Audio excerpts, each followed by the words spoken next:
I've lived in many different countries, both in Western Europe, the Middle East, and now here in Hong Kong. And during all of that time, I've learned 5 or 6 different languages, to one degree or another. I love learning languages. Not only are they important when you move to a country, I just find them fascinating. Before I came to Hong Kong, I lived in Barcelona, Spain for 10 years. And when I first arrived, the most important thing was being able to communicate with people locally. I don't attend classes. I don't think I'm particularly good in classes.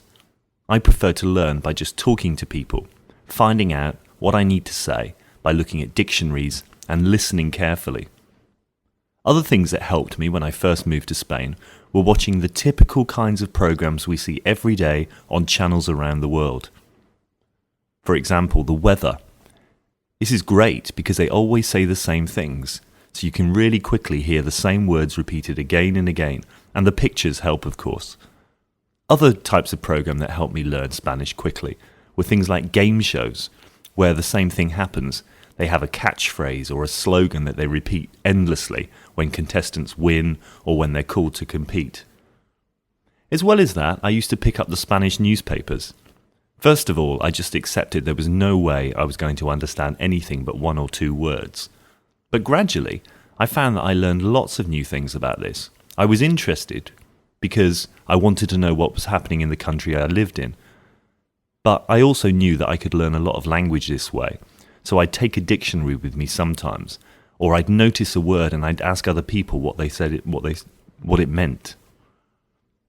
Anyway, by far the best practice I ever had was just talking to people in the street or in shops, where I'd rehearse in my head what I wanted to say beforehand before I went in. Usually, I made a right mess of it first of all, but after you get over the embarrassment, it's quite funny really, and people are very sympathetic and supporting in most cases. It took me a long time to develop a good level of Spanish. I lived there for 10 years, and I think I'm very fluent now. But I think for the first 2 years that I was there, it was quite a struggle to hold a decent conversation. There were always lots of words and expressions that I didn't pick up on.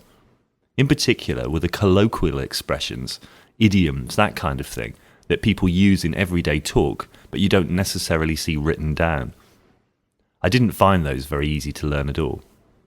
But it was a lot of fun, and people, as I said, are really supporting when they know that you're genuinely interested in learning their language. Thanks for watching and remember to subscribe.